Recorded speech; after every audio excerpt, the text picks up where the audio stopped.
नमस्कार, मैं दीपक शर्मा, मेरे यूट्यूब मंच पर आपका स्वागत है। दोस्तों, देश में पहली बार 75 साल में पहली बार देश के चीफ इलेक्शन कमिश्नर उनको कुर्सी से हटाने के लिए संसद में कार्रवाई होने जा रही और ये पहला मौका है जब कमिश्नर को लेकर, चुनाव कमिश्नर को लेकर संसद कई दिनों से ठप पड़ी है। आज भी दिल्ली में संसद के बाहर समूचा विपक्ष का एक एक सांसद संसद के बाहर इलेक्शन कमिश्नर का विरोध करता रहा।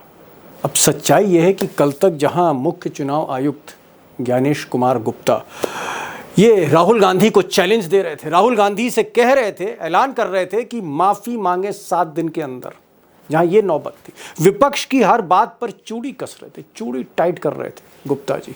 आज उन्हीं गुप्ता जी की गद्दी हिल गई, वही गुप्ता जी का दांव उल्टा पड़ गया और पूरा विपक्ष, उसने संसद में मीटिंग करी, आगे आपको बताऊंगा मैं विस्तार से। उसी संसद ने मीटिंग करी और कहा कि इनको कुर्सी से हटाने के लिए हम संसद में, दोनों सदनों में महाअभियोग लेके आएंगे मिस्टर गुप्ता को हटाने के लिए। अब ये जो फैसला है, ये जो कार्रवाई है, हिंदुस्तान में आज तक नहीं हुई और शायद हिंदुस्तान में आज तक इतनी बड़ी संस्था, चुनाव आयोग जो इलेक्शन कराती है, लोकतंत्र को जिंदा रखती है, इतने गंभीर आरोप पहले कभी नहीं लगे।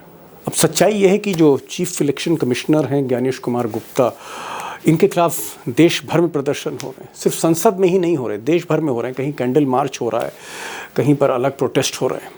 और सबसे बड़ी बात, गुप्ता जी का जो घर है जहां आगरा में आईएएस ऑफिसर हैं, उनके घर का भी आज घेराव हुआ। हालांकि पुलिस ने मुस्तैदी से वहां कुछ हिंसा नहीं होने दी।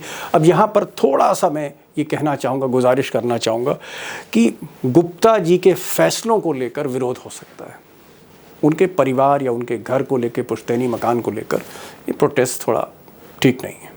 अब हकीकत ये भी है कि नरेंद्र मोदी सरकार जब से चल रही है 2014 के बाद से, तब से जो भी इलेक्शन कमिश्नर था, जो भी इलेक्शन कमिश्नर उस गद्दी पे बैठा, उस पर पक्षपात के आरोप लगते रहे, खुलेआम लगे हैं और सबने कहीं ना कहीं अपना किरदार भी निभाया है, जिससे ऐसा लगा कि भाई बीजेपी का पक्ष लिया जा रहा है। जिसमें राजीव कुमार जो पिछले मुख्य चुनाव आयुक्त थे, उन्होंने भी कई लक्ष्मण रेखा क्रॉस की है, लेकिन ज्ञानेश कुमार गुप्ता ने हर सीमा, हर लक्ष्मण रेखा जो भी आप सोच सकते हैं उसको लांघा है और इसीलिए उनकी गद्दी आज खतरे में, महाअभियोग की बात हो रही। सवाल इस बात का है कि क्या मिस्टर गुप्ता की गद्दी जाएगी, ये जो गद्दी हिल रही, कुर्सी हिल रही, या फिर मिस्टर अमित शाह उनकी गद्दी को बचाएंगे। अब अमित शाह का नाम मैं इसलिए ले रहा हूं क्योंकि अमित शाह के ज्ञानेश कुमार गुप्ता बहुत ही, आप कह सकते हैं, करीबी अफसर थे, चहेते अफसर थे। अमित शाह ने उनको गृह मंत्रालय में इंपॉर्टेंस दी। अमित शाह ने जब एक नया मंत्रालय बना, सहकारिता मंत्रालय, कोऑपरेटिव मिनिस्ट्री, तो उसका सेक्रेटरी बना दिया और अमित शाह ही ने मिस्टर मोदी से कहा कि इनको आप इस कुर्सी पर बैठा दीजिए, मुख्य चुनाव आयुक्त बना दीजिए। अमित शाह की सिफारिश पर, ऐसा लोग कहते हैं, Gyanesh Kumar Gupta chief election commissioner बने। तो एक तरफ चाणक्य चुनाव देखते थे और दूसरी तरफ चाणक्य के जो खास थे वो चुनाव आयोग देख रहे। तो ये कॉम्बिनेशन चल रहा था जिसकी धज्जियां उड़ा दी, एक एक करके सारे धागे खोल दिए राहुल गांधी ने। एक के बाद एक खुलासा जो राहुल गांधी ने किया, कच्चा चिट्ठा खोला, उससे कहीं ना कहीं ज्ञानेश कुमार की साख, चुनाव आयोग की साख और सिस्टम की साख पर बट्टा लगा है। बहुत से सवाल खड़े। तो सवाल यही है कि क्या मिस्टर गुप्ता की गद्दी जाती है, उनका धनखड़ जैसा हाल होगा, या फिर शाह कामयाब हो जाते हैं उन्हें बचाने में। अब मसला तो ये गंभीर होता ही चला जा रहा है। संसद में जितना भी विपक्ष है, समूचा विपक्ष, आम आदमी पार्टी जो कल तक दूरियां बना रही थी इंडिया अलायंस से, उसके संजय सिंह आज प्रेस कॉन्फ्रेंस में बैठ गए चुनाव आयोग के खिलाफ कांग्रेसियों के साथ। टीएमसी, ममता की पार्टी भी इस वक्त कांग्रेस के साथ ही है। और राहुल गांधी जो आजकल रैली निकाल रहे हैं बिहार में, वोट अधिकार रैली तेजस्वी के साथ, उनकी रैली में जिस तरह से भीड़ उमड़ रही है, ऐसी भीड़ लोगों का कहना है कि राहुल तेजस्वी की पहली रैलियों में नहीं देखी गई। राहुल ने कहा कार्रवाई तो होके रहेगी, अगर बेईमानी होगी तो कार्रवाई तो हम करके रहेंगे, सख्त कार्रवाई करेंगे।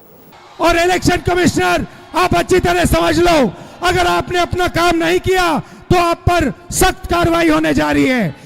तो दोस्तों, अगर बड़ी तस्वीर देखें तो बीच में गुप्ता जी हैं, इस तरफ अमित शाह और मोदी सरकार खड़ी है, और इधर राहुल गांधी और समूचा विपक्ष खड़ा। विपक्ष चाहता है कि भाई महाअभियोग लाया जाए, संसद में कार्रवाई हो, और मुख्य चुनाव आयुक्त महाअभियोग की तरह, जैसे सुप्रीम कोर्ट के जज या हाई कोर्ट के जज महाअभियोग से हटते हैं, वैसे ही चीफ इलेक्शन कमिश्नर को भी संसद ही हटा सकती है। एक तरफ महाअभियोग लाने की बात है, दूसरी तरफ बचाने की बात है। सवाल इस बात का है कि आने वाले दिनों में जो हाल हम संसद का देख रहे हैं, ठप हो रही है रोज इसी मामले पर, क्या मिस्टर शाह मोदी जी के चाणक्य गुप्ता जी को बचा ले जाते हैं, या फिर इस बार गुप्ता जी की गद्दी वाकई फंस गई? दो खास एक्सपर्ट हमारे साथ हैं। श्रवण कुमार गर्ग हैं, जाने माने संपादक इस देश के, खरी खरी बोलते हैं और बहुत ही आप कह सकते हैं गहराई से चीज़ों का आकलन करते हैं। उनको सुनिए, समझने की कोशिश करिए कि वाकई क्या गुप्ता जी ने क्राइसिस खड़ी कर दी है मिस्टर मोदी के लिए, जो पहले से ही बहुत सी मुसीबतों से घिरे हुए हैं। सुनिएगा गर्ग साहब को, और उमाकांत लखेड़ा साहब को सुनिए, क्योंकि लोकसभा कवर करते हैं, सारी पार्टियों पर नज़र रखते हैं, उनको भी सुनिए। एक तस्वीर बनेगी कि गुप्ता जी ने कैसे, चापलूसी कह लीजिए, जो भी कह लीजिए, मोदी जी को कहीं ना कहीं फंसा दिया है। पहले लखेड़ा साहब के पास चलूं, फिर मैं गर्ग साहब के पास आता हूं प्रतिक्रिया लेने। मेरा सवाल यह है कि आज जो हम देख रहे हैं कि राम गोपाल यादव हैं समाजवादी पार्टी की तरफ से, या ममता बनर्जी की पार्टी के तमाम सांसद एक्टिव थे, कांग्रेस में तो खड़गे साहब ने खुद बेड़ा उठा लिया है, संजय सिंह भी दिख रहे थे। क्या आपको लगता है कि ये जो महाअभियोग की बात चल रही है, इम्पीचमेंट की बात चल रही है, क्या इसमें समूचा विपक्ष धीरे धीरे एक हो जाएगा? क्योंकि कहीं ना कहीं आपको लगता है सबके सब भुक्तभोगी हैं। देखिए, ये पॉलिटिकल बयान जिस तरह से ज्ञानेश कुमार गुप्ता ने कल दिए, चीफ इलेक्शन कमिश्नर ने, उसका प्रतिरोध, पब्लिक प्रतिरोध करने के लिए ये प्रेस कॉन्फ्रेंस आज अपोजिशन पार्टीज की थी, और उन्होंने उनको पूरी तरह एक्सपोज कर दिया, और इतना एक्सपोज कर दिया कि मैंने आज तक, मैं 1991 में इलेक्शन कमीशन कवर कर रहा हूँ, 1991 से मैंने आज तक किसी मुख्य चुनाव आयुक्त की या चुनाव आयुक्त की इतनी छिछाले दर आज तक नहीं देखी। तो दूसरी बात, आपने सवाल पूछा कि इनके खिलाफ उन्होंने जैसे प्रेस कॉन्फ्रेंस में ये नहीं कहा कि हम क्या करेंगे, उन्होंने ये कहा कि हमारे साथ जो भी, हमारे पास जो भी उपलब्ध कानूनी संवैधानिक रास्ते हैं उनका हम इस्तेमाल करेंगे। देखिए, जो इम्पीचमेंट की प्रक्रिया होती है, इसकी घोषणा बाहर प्रेस कॉन्फ्रेंस में या पब्लिक रैली में नहीं की जाती, इसकी एक प्रक्रिया होती है जो हाउस के अंदर होती है। एक सवाल मैं गर्ग साहब आपसे करना चाहूंगा कि इतिहास में पहली बार वो चुनाव आयोग, वो इलेक्शन कमीशन जिसकी तूती बोलती थी पूरी दुनिया में, इंग्लैंड ने भी हमारे इलेक्शन कमीशन से नसीहत लेके अपने यहाँ इलेक्शन कमीशन बनाया। इस तरह की बातें हैं। क्या आज स्थिति ये आ गई कि जो चीफ इलेक्शन कमिश्नर है उसको हटाने के लिए लोकतंत्र में इम्पीचमेंट लाया जा रहा है? ये नौबत आई क्यों? क्या कल ज्ञानेश कुमार गुप्ता ने जो प्रेस कॉन्फ्रेंस करी, उनका जो लहजा था, उनके जो तर्क थे, एक बड़ी गलती मिस्टर गुप्ता कर गए, एक बहुत बड़ी गलती कर गए, और उन्होंने कहीं ना कहीं उनका दांव उल्टा पड़ गया। ये बहुत बड़ा उल्टा दांव पड़ गया दीपक जी। ये प्रधानमंत्री के लिए बहुत बड़ा एम्बरेसमेंट मैं मानूंगा। और असल में ये जो इम्पीचमेंट मोशन है, देखिए, एक तो ये मान के चलें कि ये 21 तारीख तक ही है सेशन संसद, तो इस संसद में, सेशन में तो ये सरकार कुछ होने नहीं देगी, उसको एडमिट ही नहीं होने देगी, और डिस्कशन की और चीजों की प्रक्रिया तो, और अब ये बात जाएगी विंटर सेशन पे। पर जो हो रहा है वो सरकार के लिए काफी तकलीफ का है। मैं एक थोड़ी सी जानकारी आपको देना चाहता हूं कि ये जो एम्बरेसमेंट है उसका कारण क्या है। ये जो ज्ञानेश कुमार हैं, ये केरला कैडर के आईएएस अफसर हैं, 1988 बैच के जी। और ये जब केंद्र में आए तो ये additional secretary ministry of home affairs में थे, और क्रूशियल जो मामला है जम्मू कश्मीर डिवीजन का वो देखते थे जी। और ये जो 370 को हटाने का पूरा मामला है वो इन्होंने ड्राफ्ट किया था। एक तो इनकी भूमिका ये मानिए जी। दूसरा ये कि ये सेक्रेटरी के तौर पर मिनिस्ट्री ऑफ कोऑपरेशन से रिटायर हुए। मतलब जो मिनिस्ट्री अमित शाह जी के पास, मतलब ये अमित शाह जी के फ्रेंड, फिलोसोफर और गाइड हैं पूरी तरह से। और ये जो एम्बरेसमेंट हुआ है प्रधानमंत्री को, पीएम को, उसका सबसे बड़ा कारण ये है। तो इसकी जो गाज गिर सकती है या गिरना चाहिए, वो अल्टीमेटली अमित शाह पर गिरेगी या गिरना चाहिए, क्योंकि प्रधानमंत्री ने आंख बंद करके इन पर भरोसा किया और ये पूरा जो मार्गदर्शन लेते रहे होंगे, है नहीं कह रहा हूं, वो अमित शाह से लेते रहे होंगे कि अपोजिशन को बुलडोज कैसे करना चाहिए। इसमें जो आरोप लगा है, जो अभी जो प्रेस कॉन्फ्रेंस है उसमें सीपीआई सीपीएम के जो नुमाइंदे थे, उन्होंने जो कहा कि it is an war on opposition, मतलब ये अपोजिशन के खिलाफ चुनाव आयोग का युद्ध है। मैं एक चीज जानना चाह रहा था गर्ग साहब, आपने कहा अमित शाह के friend, philosopher guide, Amit Shah के बड़े करीब हैं ज्ञानेश कुमार गुप्ता। तो गुप्ता जी ने कल जो कुछ कहा, आपको लगता है कि वो स्क्रिप्ट अमित शाह की थी और कहीं ना कहीं ज्ञानेश कुमार गुप्ता ने ये जो इलेक्शन कमीशन है, जिसकी बड़ी इज्जत थी पूरी दुनिया भर में कि भाई भारत में सबसे बड़े लोकतंत्र में देखिए कैसे चुनाव होते हैं, क्या बहुत बड़ा नुकसान कर दिया है ज्ञानेश कुमार गुप्ता ने इलेक्शन कमीशन का, एक हमारी एक इतनी बड़ी संस्था का? देखिए, मैं ये नहीं कहूंगा कि ये स्क्रिप्ट अमित शाह जी की थी, क्योंकि कई बार ये होता है कि आप इतने ओवर कॉन्फिडेंट होते हैं किसी का वरद हस्त, तो you take it for granted कि आप जो कर रहे हैं उसका अप्रिसिएशन मिलेगा। हो सकता है कि ये ज्ञानेश कुमार जी ने ओवर कॉन्फिडेंस में सरकार को नुकसान पहुंचा दिया हो। अब मुद्दा ये है कि सरकार उनको बचाएगी कि नहीं बचाएगी, तो सरकार के पास आर्गुमेंट्स क्या हैं कि क्या ये कहेगी कि ज्ञानेश कुमार ने जो कहा सही कहा, तो इसका मतलब है कि वो ज्ञानेश कुमार बीजेपी के प्रवक्ता हैं। मुझे लग रहा है कि काफी बड़ी लड़ाई है, और ये अगर ऐसी लड़ाई है कि इसमें इलेक्शन कमीशन के जरिए देश में डेमोक्रेसी को खत्म करने का षड्यंत्र है कोई, तो मैं उसको रूल आउट नहीं करता। गर्ग साहब कह रहे हैं कि जिस संस्था से, देश की जिस संस्था से, संवैधानिक संस्था से देश का लोकतंत्र चल रहा था, चुनाव का पर्व चल रहा था, उसी संस्था से लोकतंत्र को खत्म करने की एक साजिश रची जा रही है। और विपक्ष का आरोप जो इस तरह का है, इसमें गर्ग साहब को लगता है बहुत दम है, बहुत पुख्ता आरोप है। आगे मैं पूछूंगा इनसे सवाल, समय भी काफी हो रहा है। एक छोटा सा जवाब चाहता हूँ लखेड़ा साहब। अभी कुछ ही दिन पहले तृणमूल ने थोड़ी सी दूरियां बनाई थी कांग्रेस के साथ, और आम आदमी पार्टी ने तो साफ तौर पे कह दिया कि भाई हम इंडिया अलायंस में नहीं है। लेकिन मैं आज देख रहा हूं कि संजय सिंह जो है वो प्रेस कॉन्फ्रेंस में बैठे हैं, जो इंडिया अलायंस की थी। संजय सिंह पूरी तरह से झंडा लेके चल रहे थे जब मार्च हो रही थी इलेक्शन कमीशन। तो क्या आम आदमी पार्टी और तृणमूल फिर से एक साथ हो गई है कांग्रेस के, इंडिया अलायंस के? दीपक जी, आपका सवाल को मैं इस संदर्भ में देखता हूं कि राजनीतिक दल तो तब रहेंगे ना जब ये देश रहेगा और संविधान रहेगा, जब और संसद रहेगी। जब ना संविधान रहेगा, ना संसद रहेगी, ना देश रहेगा, तो Trinamool Congress, communist party, Congress, Janata Dal, Samajwadi party, इनके लिए स्पेस कहां बचेगा? तो ये बेसिकली देश और संविधान को बचाने की लड़ाई है। और ये अगर समझदारी राजनीतिक पार्टियों ने अपने मतभेदों को, या अपने जो खींचताने चल रही थी, कांग्रेस, टीएमसी, कांग्रेस, आम आदमी पार्टी, इन्होंने अगर अपने मतभेदों को टाल दिया है, तो ये समझदारी का काम है लोकतंत्र में कि आप बड़ी लड़ाई के लिए अपनी छोटी लड़ाइयों को आप अपने जेब में रख लेते हैं, उनको आप उभारते नहीं हैं। और एक बात जो यूनाइट किया है इन पार्टियों का, जो समस्त विपक्षी पार्टियों को जो यूनाइट किया है, उसके लिए मैं प्रधानमंत्री मोदी को जिम्मेदार ठहराता हूं, उनके होम मिनिस्टर चाणक्य को जिम्मेदार ठहराता हूं, उनकी देश को, संस्थाओं को तोड़ने की, संविधान को तोड़ने की, भारत की संसद को निष्प्रभावी बनाने की, भारत में लोकतंत्र को, मीडिया की फ्रीडम को, और जो भी ये जो सामाजिक ताना बाना है जिसको हमारे संविधान मॉनिटर करता है, और जो हमारा देश संविधान से चलता है, जो ये नेता लोग आज है कल नहीं है, ये देश यही रहेगा, ये मुल्क यही रहेगा।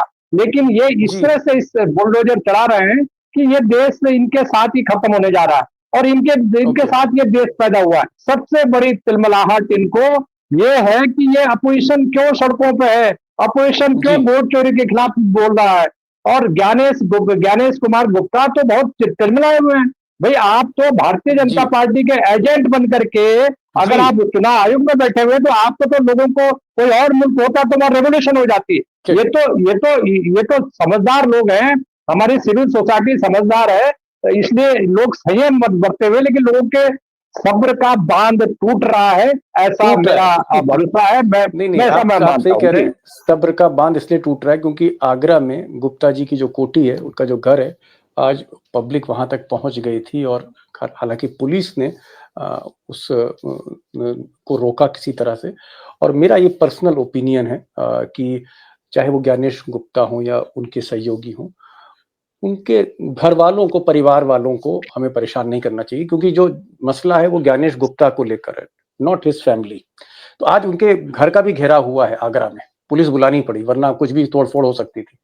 तो गुस्सा है, सब्र का बांध टूट रहा है। मैं आखिरी क्वेश्चन पर आ रहा हूँ गर्ग साहब से।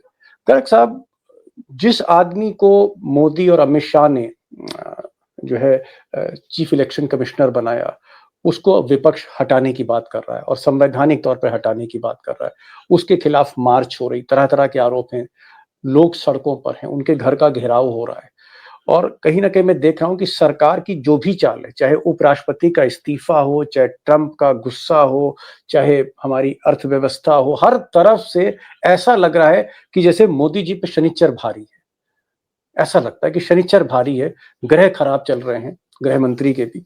ये क्या सरकार पूरी तरह से फंस गई है, देश फंस गया है? आपको क्या लग रहा है, हम किधर बढ़ रहे हैं? आप देख रहे हैं बिहार में सासाराम में जो राहुल गांधी को समर्थन मिला। आप अगर पिछली क्लिपिंग्स निकाल कर देखें, जब वो भारत जोड़ो न्याय यात्रा के समय सासाराम पहुंचे थे 2 साल पहले, 2024 में ही पहुंचे थे शायद, 23-24 में, 24 जनवरी में पहुंचे थे। उनकी मार्च तक की यात्रा थी। एक साल में राहुल ने का आप देख लीजिए, जो बिहार के किशनगंज का और सासाराम का, पूर्णिया का, जो पूरा का पूरा अररिया का जो पिछले साल का था और आज का देख लीजिए, और मोदी जी का देख लीजिए, सब कुछ उलट गया है। ये जो है, मोदी जी इस समय भयानक संकट में है। और ये टाइम नहीं है, नहीं तो मैं बताता कि ये जो रूस और अमेरिका की बातचीत जो फेल हुई है, और उसका जो जलजला भारत पे गिरने वाला है, ऑलरेडी स्टालिन ने जो आवाज उठाई है कि उनका टेक्सटाइल में भयानक तरीके से रिट्रेंचमेंट और वो हो रहा है। गुजरात में जेम्स एंड ज्वेलरी का जो पूरा सेक्टर है वो ठप पड़ गया है। हमारी इकोनॉमी पूरी तरह से ठप। तो ये जो संघर्ष चल रहा है मोदी जी का ट्रंप के साथ, राहुल के साथ, और देश में जो चल रहा है अर्थव्यवस्था को लेकर, विपक्ष को लेकर, बॉर्डर्स को लेकर, ट्रंप को लेकर, भयानक संकट है। और उस संकट में एक बहुत बड़ी आहुति जो है, ये हमारे चीफ इलेक्शन कमिश्नर ने दे दी है मोदी जी का संकट बढ़ाने की। अगर वो प्रेस कॉन्फ्रेंस नहीं करते तो क्या बिगड़ जाता? आपने देखा वो प्रेस कॉन्फ्रेंस में उनकी मुद्रा देखी आपने, कितने तनाव में थे वो। और लाल किले पर मोदी जी कह रहे हैं कि भी 10 साल तक और रहने वाले हैं, कि हो सकता है कि पहली फुर्सत में मोदी जी कोशिश करेंगे कि इनका रिप्लेसमेंट चीफ इलेक्शन कमिश्नर का हो जाए। इसके पहले की मतलब आप कह रहे हैं इतनी गहरी चोट गुप्ता जी ने कर दी मोदी जी के साख पर? मुझे लगता है कि ये काफी बड़ा हो सकता है कि वो वॉलंटरली खुद रिजाइन कर दें, उनको कहा जाए, जैसे धनखड़ को कहलवाया गया कि वो कर दें। तो ये मोदी जी क्या है, अभी इस संकट को झेलने की स्थिति में नहीं है। सरकार अभी इस हालत में है नहीं दीपक जी कि ये बर्दाश्त कर सके इस तरह के टेंशन को। ये पीस टाइम नहीं है सरकार का, ये वॉर टाइम है। तो ऐसे में ये इन्होंने बहुत गड़बड़ कर दी ज्ञानेश कुमार ने। इनको प्रेस कॉन्फ्रेंस लेने ही नहीं थे। ये पता नहीं इनको परमिशन ली कि नहीं, इन्होंने पूछा कि नहीं, गाइडेंस लिया कि नहीं, ये लखेड़ा जी बता सकते हैं, मैं नहीं बता सकता कि इनको इनकी पहुंच बहुत दूर तक है। आपके इस सवाल में एक जोड़ना चाहता हूं कि ज्ञानेश कुमार गुप्ता ने अपने आप कोई प्रेस कॉन्फ्रेंस नहीं की। उनको प्रेस कॉन्फ्रेंस करने के लिए मैं 100% श्योर हूं, उनको निर्देश दिया गया और उनको स्क्रिप्ट दी गई कि आपने प्रेस कॉन्फ्रेंस में ये बोलना है। और आप ये देखिए प्रेस कॉन्फ्रेंस की जो टाइमिंग थी कि 2 बजे अपोजिशन का वहां पर खत्म हुआ, सासाराम में 2 बजे रैली खत्म हुई, यात्रा खत्म हुई, रैली खत्म हुई और यात्रा आगे बढ़ी और 3 बजे इनकी फिर इनको पहले से प्लान था इनका कि उसको डिस्टॉर्ट करना, उससे ध्यान बटाना और ये जानबूझ बड़ी करके बात अपोजिशन को बदनाम करने के लिए थी। जी, लखेड़ा साहब कह रहे हैं कि भाई उनका रिमोट जो है वो किसी और के हाथ में है। और जो बड़ी बात गर्ग साहब ने की पारखी निगाहों से, तजुर्बे से, उन्होंने कहा कि भाई जो इस वक्त मोदी जी का दौर है, मोदी जी का वक्त है, शाह साहब का वक्त है, ये पीस टाइम का वक्त नहीं है, ये एक वॉर टाइम का, युद्ध जैसी स्थिति, हर मोर्चे पर कहीं ना कहीं मोदी जी विफल हो रहे हैं। ऐसी परिस्थितियों में एक तरह से आप कह सकते हैं कंगाली में आटा गीला कर दिया या कहीं ना कहीं घी में जो है वो आग में घी डाल दिया, इस तरह की स्थिति कर दी और ज्यादा भयानक स्थिति है। और मोदी जी अब उस स्थिति में नहीं है कि वो ज्ञानेश कुमार गुप्ता पे जो आरोप लग रहे हैं, जो टकराव है, उसको झेल पाए। हो सकता है कि ज्ञानेश कुमार गुप्ता भी कहीं आपको धनखड़ की तरह किसी मार्जिन पे, किसी हाशिए पे हो सकता है आने वाले समय में मिले। खैर वो सरकार की प्रॉब्लम है, उनको बचाना है या उनको किनारे करना है। बहुत बहुत शुक्रिया गर्ग साहब, आप आए, समय निकाला। और लखेड़ा साहब आपका बहुत बहुत शुक्रिया। Thank you so much for joining this programme. Thank you so much.